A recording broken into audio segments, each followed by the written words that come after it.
जय भीम दोस्तों, आज की इस वीडियो में हम बात करने वाले हैं डॉक्टर अंबेडकर जी के बारे में, जो कि अपने माता पिता के बेहद ही लाडले थे। वे अपने माता पिता के 14वें रत्न के रूप में थे। क्या आप जानते हैं कि उनका बचपन का प्यार से पुकारने का क्या नाम था? आइए जानते हैं डॉक्टर अंबेडकर जी व उनके परिवार से संबंधित ऐसी ही छोटी छोटी जानकारी इस वीडियो के माध्यम से। सन 1890 तक राम जी को 13 संतानें हुई। जब राम जी सूबेदार की फौजी टुकड़ी मध्य प्रदेश में इंदौर के पास महू छावनी में थी, तब वह अपने पूरे परिवार के साथ रहते थे। यही मिलिट्री कैंप में 14 अप्रैल 1891 को भीमाबाई को पुत्र रत्न की प्राप्ति हुई। उस नवजात शिशु का नाम भीम रखा गया। भीम अपने माता पिता की 14वीं संतान थे।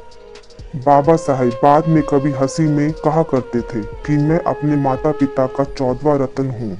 परिवार में उसे लाड से भीवा कहकर पुकारते थे और बाद में वे भीमराव के नाम से प्रसिद्ध हुए।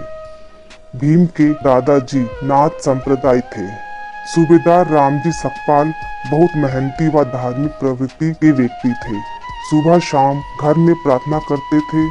उन्हें संत कबीर, संत तुकाराम व अन्य संतों के भजन बहुत प्रिय थे। वे अपने परिवार में होने वाली आध्यात्मिक चर्चा में बच्चों को भी शामिल करते थे। सेना से रिटायर होने के बाद रामजी सूबेदार कबीर पंथ के गहरे अनुयायी बन गए। शराब से शुरू से ही दूर रहते थे। सुबह शाम की पूजा पाठ में सभी शामिल होते थे।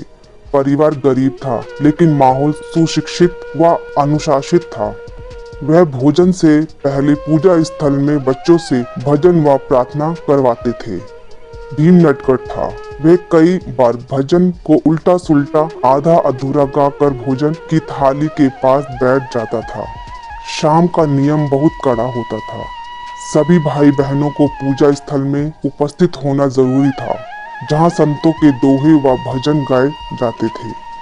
भीम की बहन बहुत मीठी आवाज में कबीर के दोहे व भजन गाती थी, तो घर का वातावरण पूरी तरह से आध्यात्मिक हो जाता था। पिताजी की मराठी भाषा बहुत अच्छी थी, साथ में अंग्रेजी भी जानते थे। वे महाराष्ट्र में प्रसिद्ध समाज सुधारक ज्योतिबा फूले के मित्र थे। उनके कार्यों से भी प्रभावित थे तथा अक्सर इनकी चर्चा करते थे। खेलों में रुचि रखने वाले रामोजी व्यसनों से दूर थे, जिनका भारी असर उनकी संतानों पर भी पड़ा। इसके अलावा वे अपने समाज के सुधार अधिकार के लिए भी रुचि लेते थे।